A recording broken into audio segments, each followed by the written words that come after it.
I see vision, colors blazing, know this yearning, an oasis on Neptune, interplanetary flight. Ooh, I see you. The life of a galaxy expresses itself in so many ways. She evolves into herself as destiny proclaimed.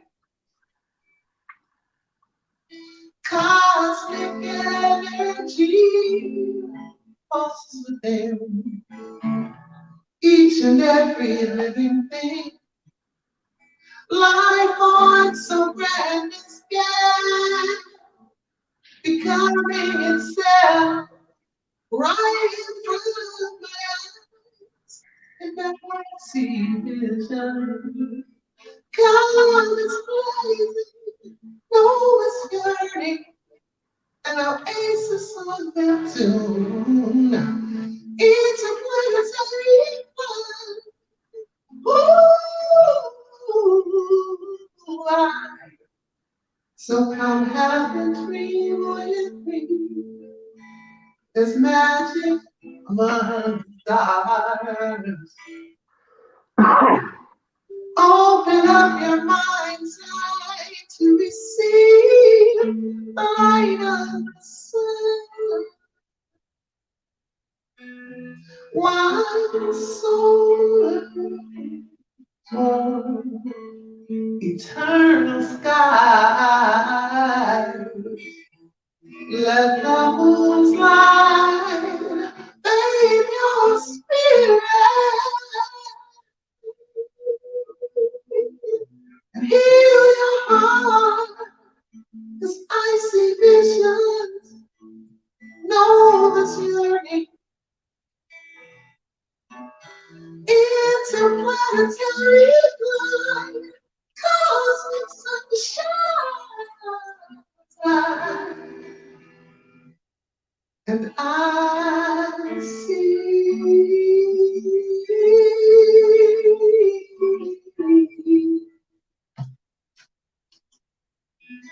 I see,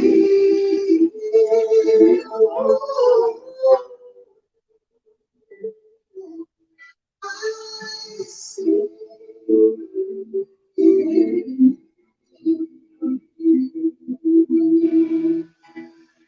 the light of a galaxy expresses itself in so many ways. She evolves into herself as destiny proclaimed. And life on so grand a scale becomes itself right in front of my eyes. Right in front of my eyes. And I see,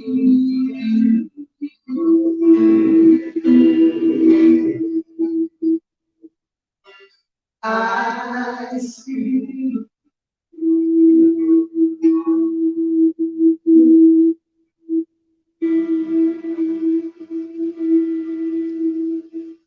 Greetings, everyone. I'm just going to do a round check-in because of what happened. Let me just ask each name. Is John here? I'm right here. How about Jacques? Jean-Luc? Yes, and David. Okay. John, can you do me a favor? He's on Facebook as David HANGHAN. I sent all of you all the email, but I don't think he got it. I will do what I can. All right, thank you. Because now I'm going to take the next couple of minutes to just go through the agenda to give John a chance to come back. And I'm texting some folks.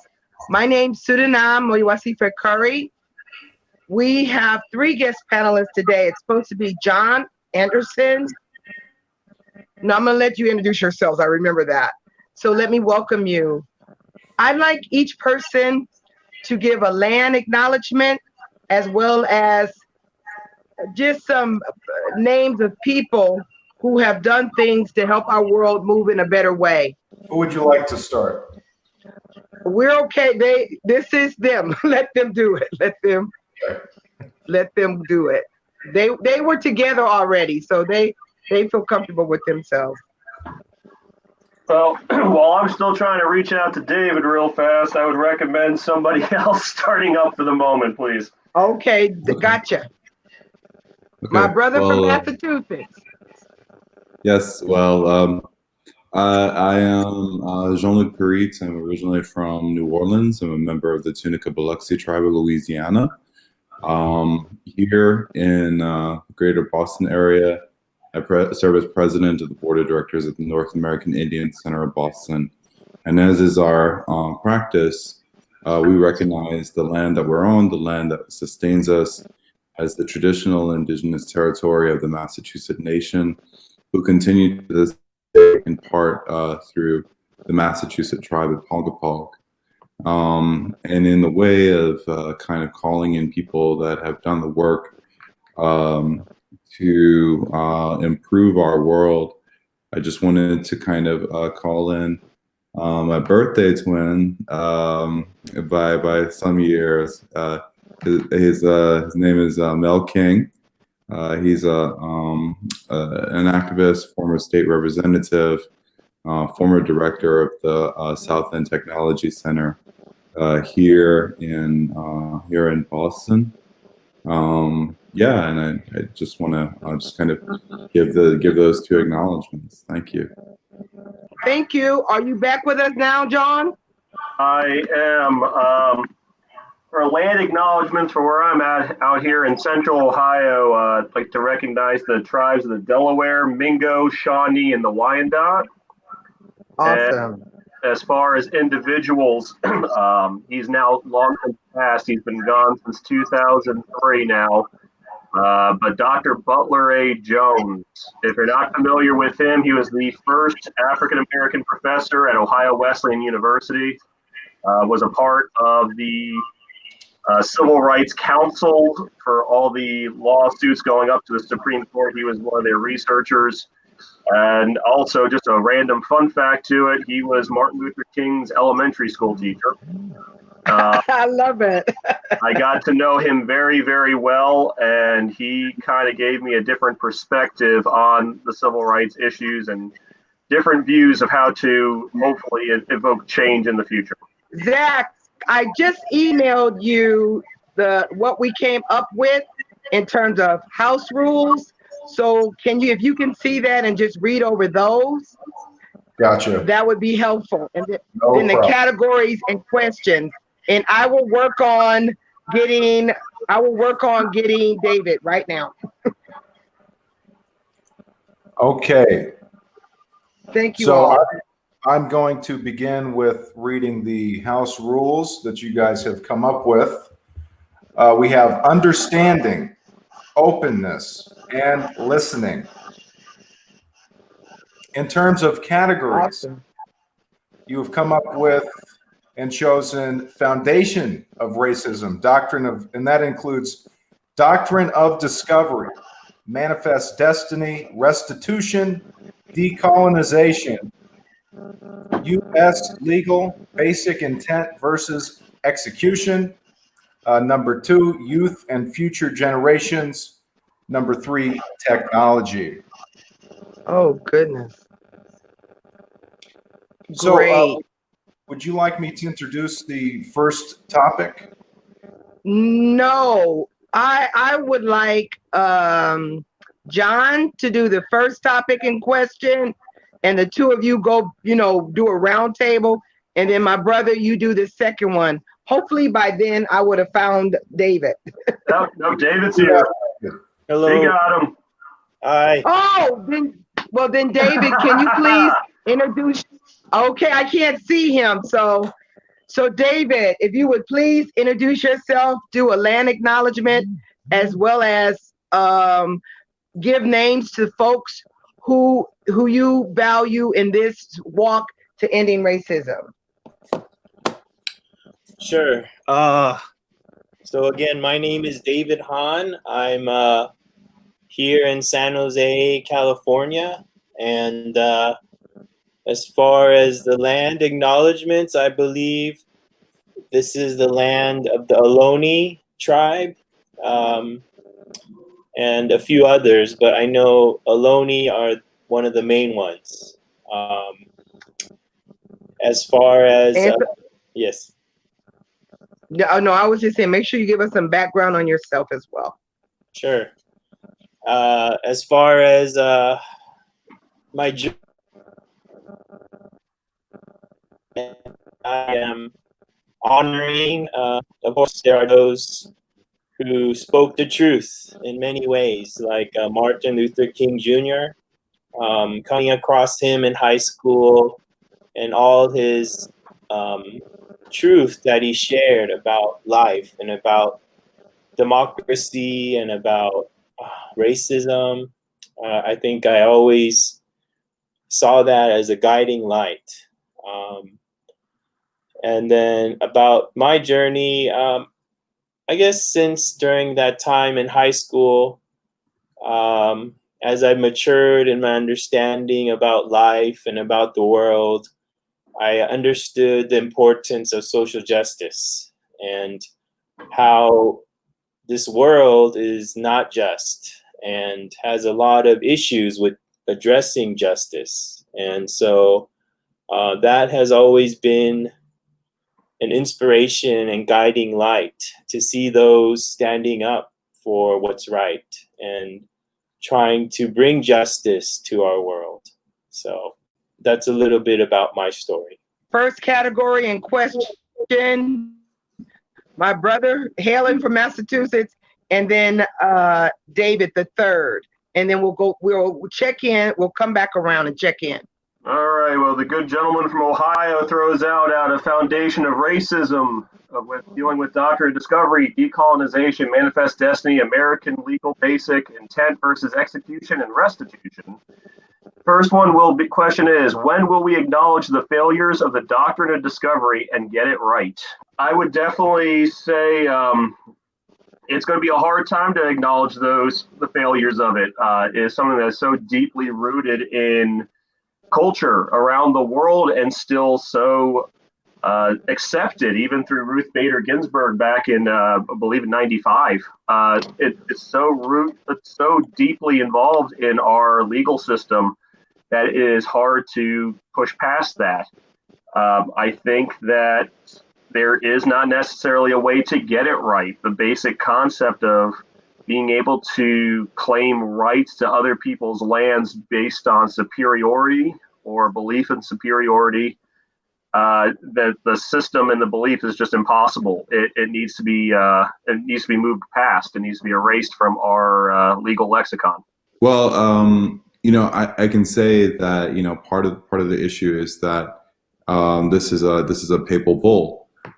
This is a legal process that happens within the Vatican, within the Roman Catholic Church, and yet what it's done, it has actually effected Supreme Court cases which have determined the rights within the United States legal system for indigenous peoples.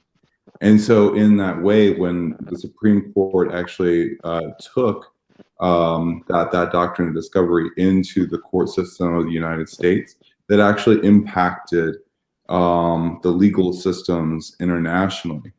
And so what we have to do before we even start to talk about the failures of the doctrine of discovery, we have to acknowledge where that is. And we need to understand that the Vatican needs to rescind the doctrine of discovery. And then, we're going to have some court cases come up within the Supreme Court to reconsider centuries of those decisions. but this is a legal process that has to happen within the Vatican. There's this past week there have been signals about progressivism from Pope Francis in regards to same-sex unions. A pope can put out a positive or progressive statement like that, but does that actually impact the policies of the Vatican itself, of the Roman Catholic Church itself? People were seeing that as a way of undermining the Supreme Court nominee Amy Coney Barrett's positions on a matter of same-sex unions, which she would kind of fall on sort of like a little bit more of a religious slant, like, okay, well, this is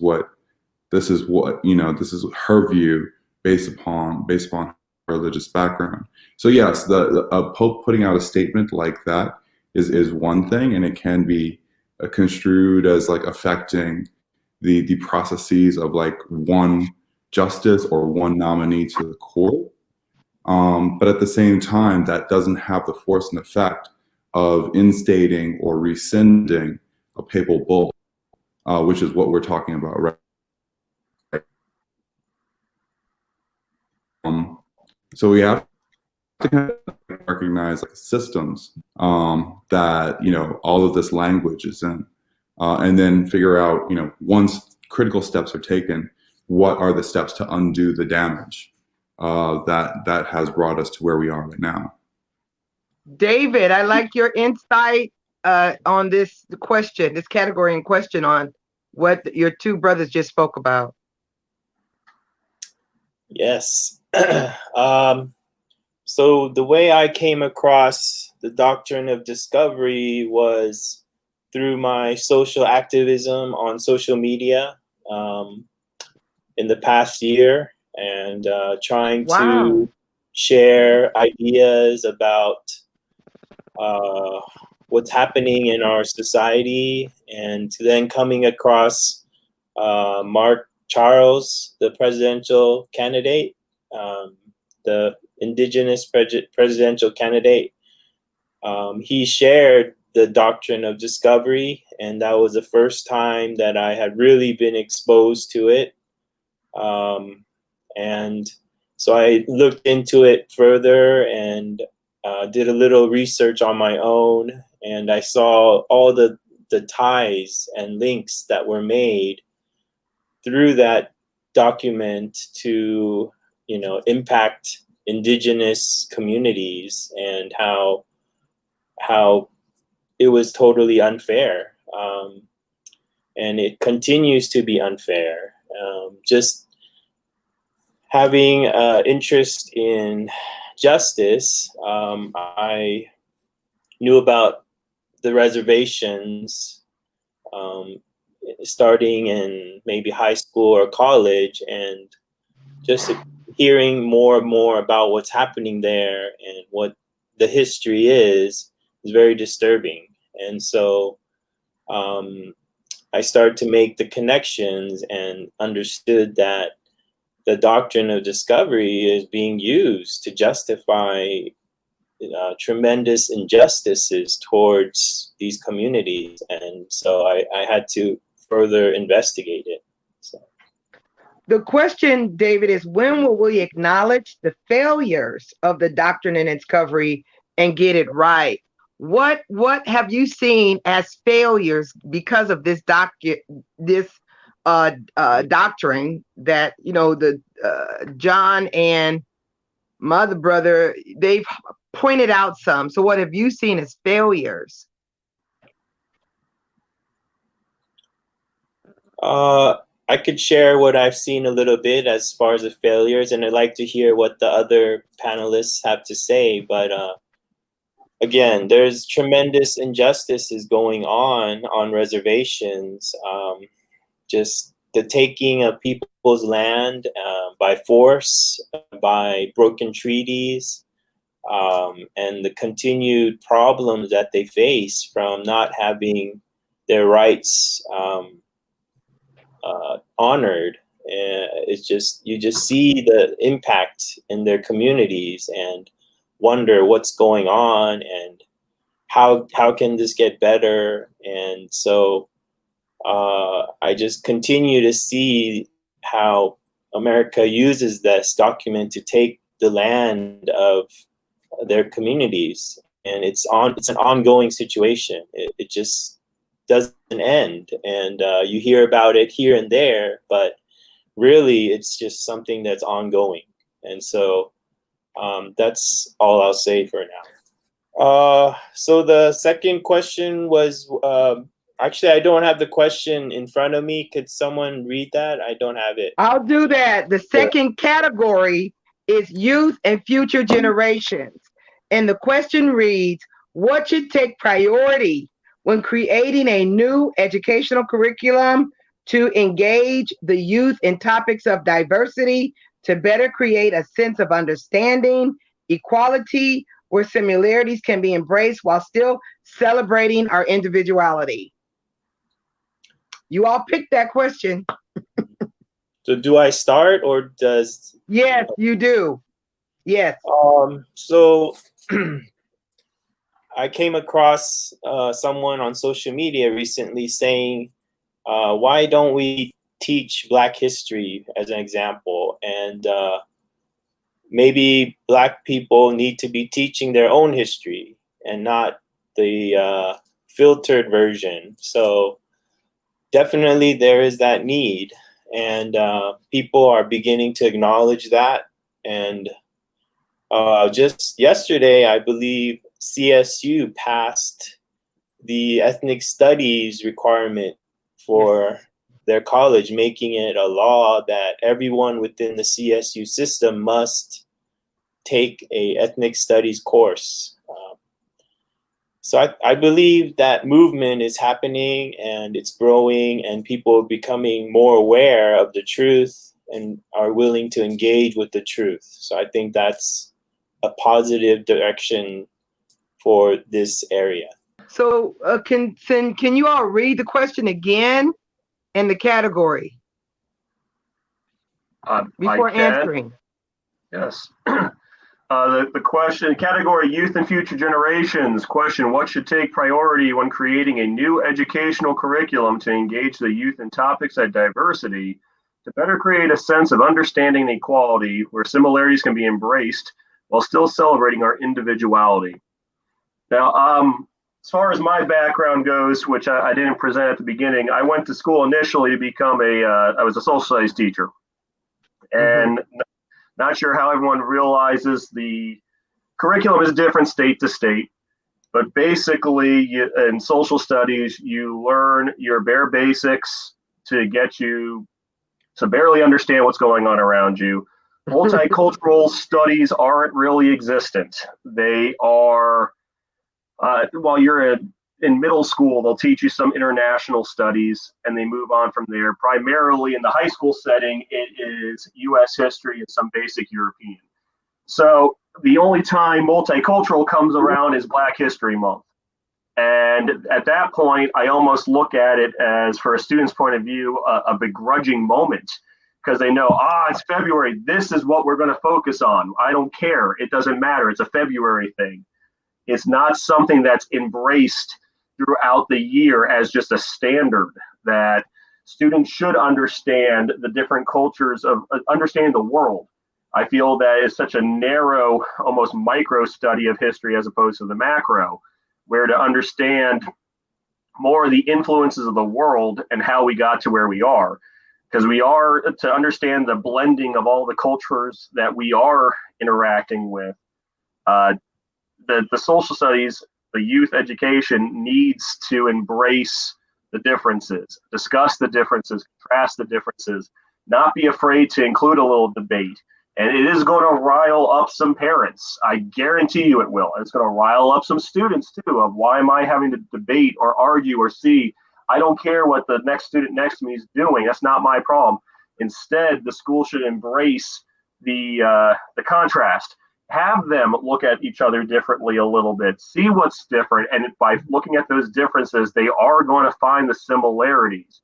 But until we can have an openness in the education standards, until we can have an openness in our youth, they're just going to perpetuate this belief that separation and acknowledging only differences is the only thing that's going to get us there. And that's what's going to keep us from finding that next step of equality until we can really understand each other.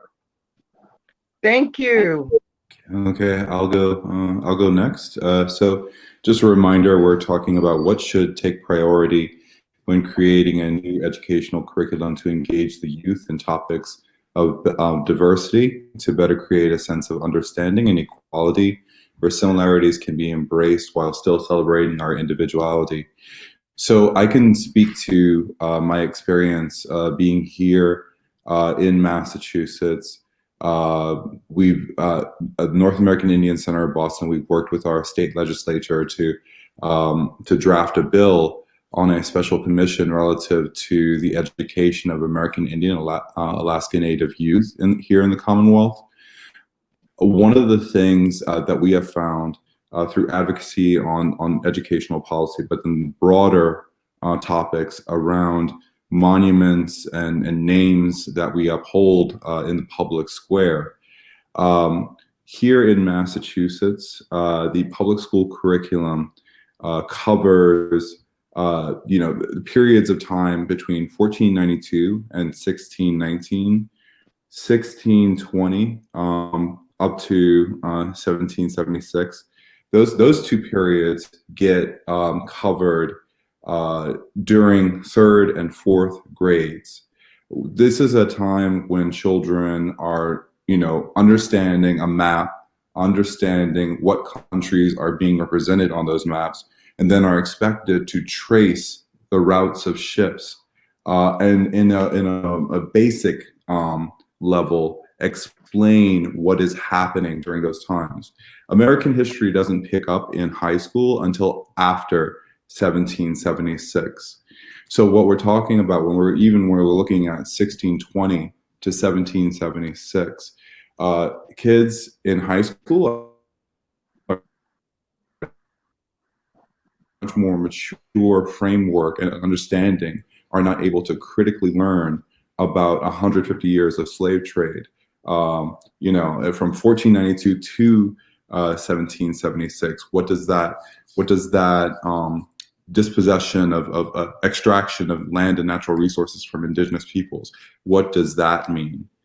So we need to bring, of course, we want to make sure that people's voices are uplifted, but we have to understand the systems and how that system was founded over centuries, and what were the impacts of people back then that resonate today. Children need to understand this. They also need to understand that colonialism, white supremacy, racism have changed. They need to understand those scientific factors. When we talk about here in the Commonwealth, we're talking about racism as a public health crisis. So, okay, so if it is something that impacts public health, what is the science behind that? This is what our kids need to know about in updated curriculum. And I would also just throw in there that we do need to have elders being integrated into classrooms. We're seeing that as a byproduct of the pandemic. Elders are inherently in the kids' classes, because they're the elders and the parents are the ones that are making sure that our kids are logging onto Zoom and attending their classes each day. But the knowledge that's in the home is not often affirmed in public schools, and we need to have improvement towards that end. Awesome. You're picking up the next category and question. So if you can start off, and then we just go on a round table. Okay, could you please give me the category? 1 second. I think it was technology. I believe so. Yes. Okay. Technology. So technology has played a major role in making racial injustices much more visible to the general public.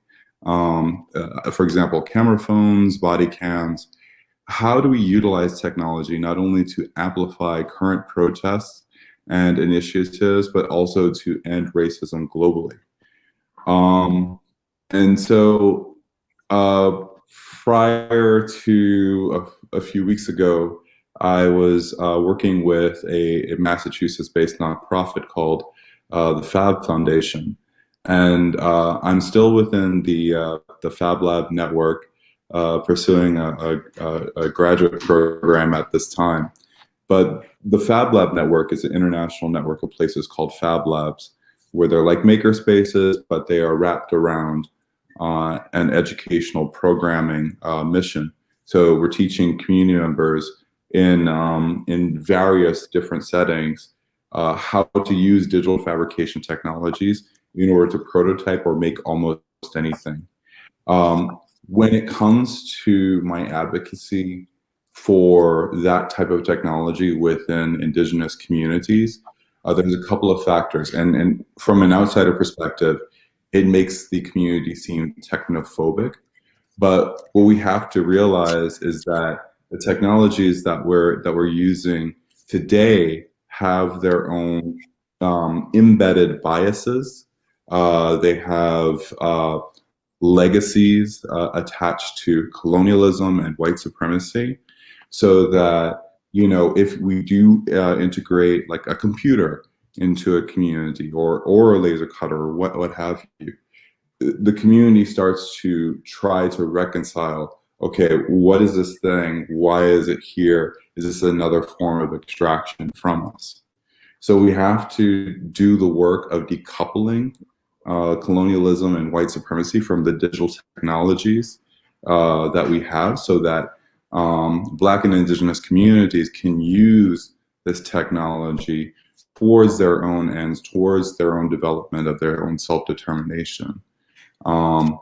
So it's in a way, you know, just making sure that we are treating a tool as a tool and not keeping that tool married to that legacy that of extraction that was so harmful to our communities. So I think I'll toss it to David next. Sure. When we talk about technology, the ideas that we read in the literature, 1984, and those futuristic novels come to mind, because we see that even back then, people could see the direction things were moving in society, and they talk about the big brother who's watching over everything, using technology to control communities or society and peoples. We do see that today. We do see the invasion of privacy, the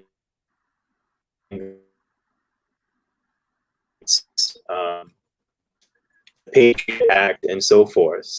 Important that we acknowledge this and make sure that we are not naive to the realities of how things are working in the world. And so we do have all these warnings from people in the past, and as long as we remember those things, I think we can be safe and use technology in a way that improves our society, improves these issues of injustice. And so I think technology can be a good tool to help end racism and oppression. It's just that it needs to be in the right hands, and we need to be aware of how it can be abused. So I'll end with that and pass it on. Well, how I'm looking at this question with technology, I look at it as the technology is giving us an opportunity to nationally to have so much more access to information, access to firsthand experiences that otherwise wouldn't be available. And that can be a strength, and it can be a detriment at the same time. For the strength aspect, it's very hard to keep secrets these days of what's happening. Somebody has seen it. Everyone has a phone on their person, taking a picture, taking a something to know what's going on. That's an interesting picture being thrown down there. Anyway, the fact of the matter is, at the same time, so much information, I think, can get bantered around socially that the information becomes corrupted and not necessarily what is going to be helpful to the community, and can also rouse up people into such a state of protest. That protest can be good, but too much protest going in a negative direction based off of skewed information can be a problem. That's where I look at any opportunity to have the information out there publicly is what makes it great. Can they hear you? I can hear you, buddy. Don't worry. That's my cameraman. Don't worry. I hear you. But point being, kind of looping around, the technology has played a major role in helping us get the information of the racial injustices out there. The problem is just becoming, how is it filtered through? Is it filtered as leaving all the important information out that can help people make better judgments, or is it starting to be skewed towards the presenter? Whether that be, you look at anything going on in the news today, you see one protest going on, one group is saying this protest is horrible and everyone's out there to get you. The other side is saying it's a just protest. There is so many different directions it can go, and that is the fear of having too much information out there. But I do think that we're moving in the right direction still. And I'll pass it on to my friend outdoors with his cameraman. Thank you. How y'all doing? Now I can't see you here, just straight from the belly of the beast, if you get what I'm saying. Standing right on top of Anacostan tribal history, and just really, trying to give y'all the vibe here.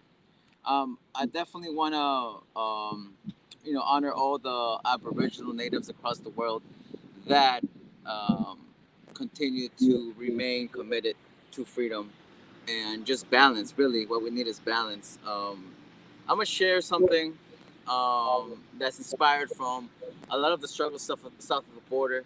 So I want to just do I'm not sure what it's just a 7 number. You let me know with my timing, but I'll do one right now that's inspired from the Spanish-speaking region down in Peru, where situations such as in Bagua, where there was a lot of Aboriginals in the jungle area, in the Amazon area, that at one point were displaced just for corporations to start digging.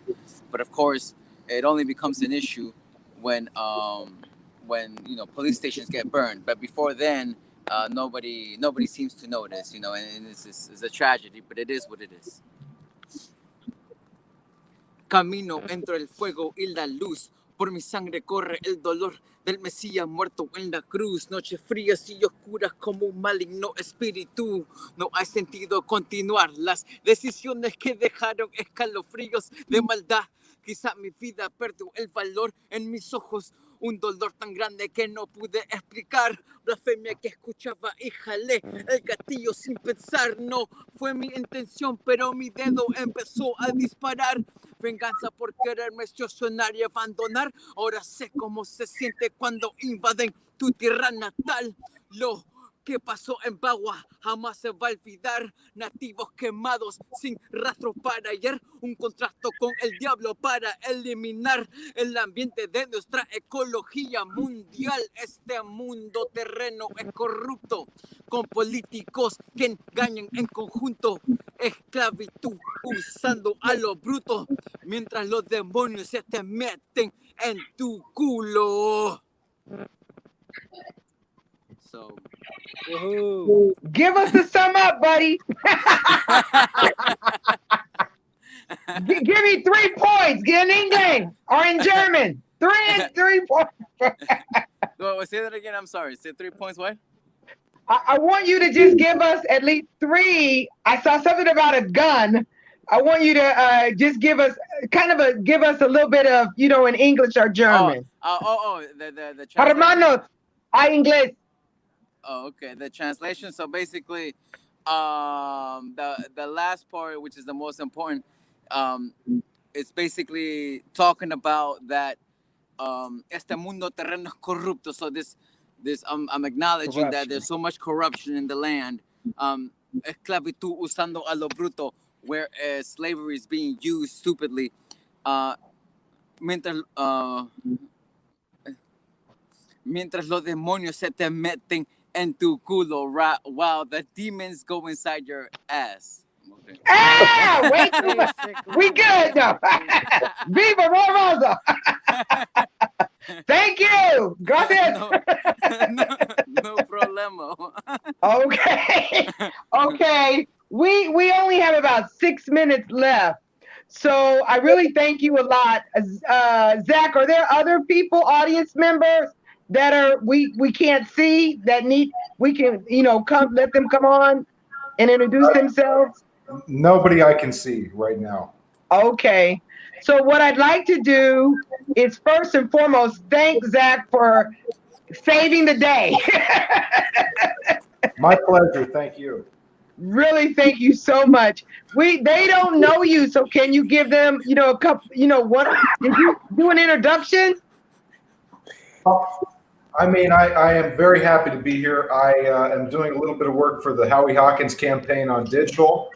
So I was more than happy to fill in and help out with this. I was involved in the last one, had a tremendous time, great time, and I find this to be very important. So my pleasure. Thank you. Thank you, Zach.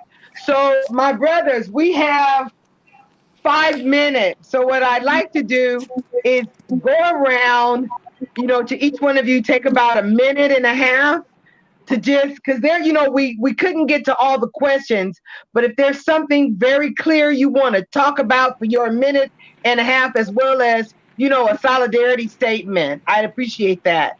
So we could start off with my state member here, David, and then we'll go way back east to the two of y'all.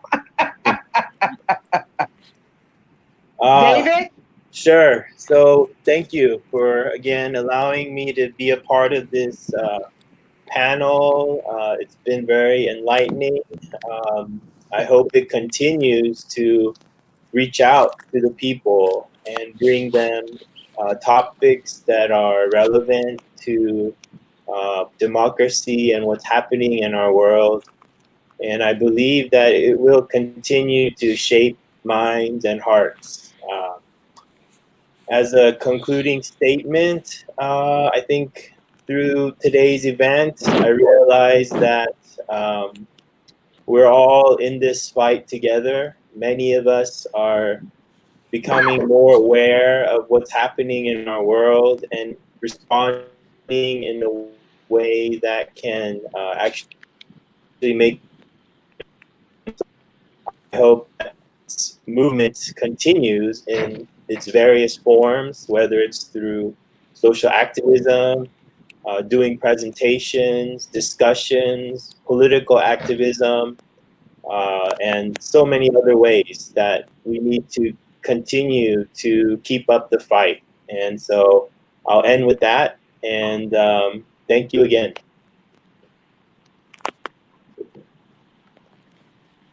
From the East Coast, bring us in. I would, again, I'd also like to echo David's senses of appreciation for being included. I hope to have another invitation in the future to be a part of one of these again. I think, if not anything, we can all see there's an awful lot of work to go. There's a lot of understanding out that we need to all share and have. And the hope that we can meet on a common ground to understand what we all need to feel whole, equal again, and realizing that we're not all going to get what we want in the end, but hopefully we can find that common ground and grow past aggressions, slights everything that's happened in the past, and hopefully there comes a point where we can move past all those and move forward in a peaceful nature. But it's going to take a lot of work to get there, a lot more discussion, a lot more law enactment, and a lot more of just people coming together and trying to just embrace each other as people first, and not try to find ways to overcome the other people. But ultimately, I think these are steps in the right direction, and the more of these steps that we can take, the closer we can get to that ultimate outcome that we all hope to have at one point or another. And I'll pass this on out to Massachusetts. Awesome. Awesome. And we got to thank your wife. I'll let her know the appreciation. She was happy to put together the flyer. Thank you. My brother. Yes, Tikach, Sydenham, John, David, Zero Conditions. Thank you all for this panel tonight. Just again,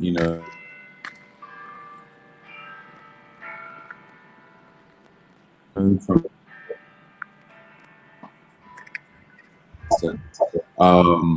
I'm sorry, the video seems to be going in and out, but I hope you can still hear me. John, I think you cut out there for a second. If you want to just start over, okay, we'll cut that together. Okay, well, just really quickly, being here away from my homeland and doing the work that I do, it's first having to learn whose land I'm on, acknowledging the land and the ancestors that are buried here, so that this land can hold me, that this land can sustain me.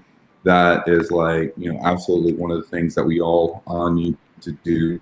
I would also say that once we get a firm grip of whose land we're on, whose graves we are going about our daily lives on, then building up that foundational knowledge to understand that things that happened 500 years ago, 345 years ago, 250 years ago, these things have impacts today, and we're seeing the challenges to those social systems that perpetuate those impacts with our community members out in the streets, with our community members taking down these statues, calling for street name changes and things like that. Because what we're waging right now for Black and Indigenous peoples is a spiritual battle.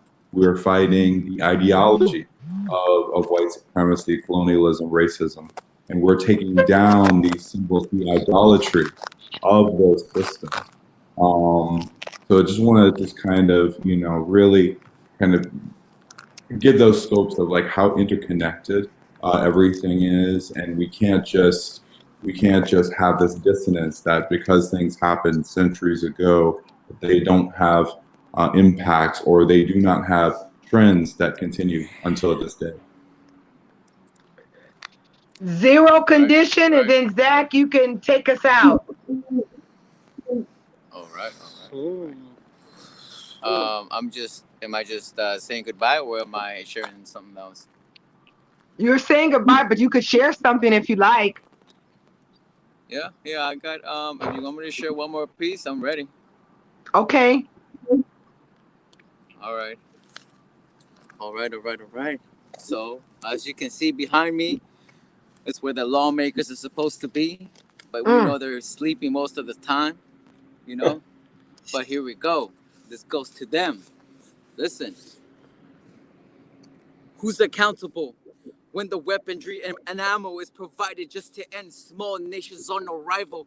Just another quest in a struggle for survival from global corporations that use us as collateral like primitive Neanderthals succumbing domination by modern Homo sapiens. Is it an embarrassment? Living like a zombie, can't breathe another second in a world infiltrated by criminal intentions. Now look into the eyes of a child whose demise by a system that confines. It's already past the time we are destined to collide as I write up every line closely ripples falls through the sky, cracking up the fabric lining, economies dividing, fabricating fantasies, trapping us in policy, insurgency and strategy, learn through human history, miseries a tactic, oppressing our communities, disparity and scrutiny, racketeering profits just to give it to your offspring, never ending cycle, cause we're just a bunch of animals, credentials don't fix anything. Extensions, obsessions with a deity, negative obsessions is humanity's establishment. A nation full of walking dead, a nation full of walking dead, a nation full of walking dead. Wake up! Awesome. Blessings, Zach. guys. Woo! That was good. All love. Zach, where are you? We're getting a statement and a goodbye, and then I'll say bye-bye to everybody. Well, I wanted to mention really quick a film that was worked on locally here by some people that I know, and they did a great job, won a bunch of awards for this film. It's called Missing Indigenous. Mm-hmm. And when we're talking about the problems on native reservations, that's the first time I've heard of that. And they did that film a few years ago, and it was talking about the crime rate and how the police will not do much of anything to help the people in these reservations, and how there's a list of hundreds of missing Native girls that have not been investigated. So that's definitely something I wanted to mention before we sign out here. Great conversation. I enjoyed it. I'd like to thank each of you. Again, I want two big thank yous to Zach for saving the day, and John, to your wife. We have another 24 roundtables over the next 11 months. And the goal is to get one person from every one of the 193 nations to come up with 3 critical questions so that we can craft something to do a plan of action to end racism within our lifetime. We can do it, and you're a part of that process. Each one of you. Thank you, Zero. Thank you, Wabiri. Love from South Central. Bye, everybody. Hell yeah. Good night, everyone. Adios. Thank you. Bye.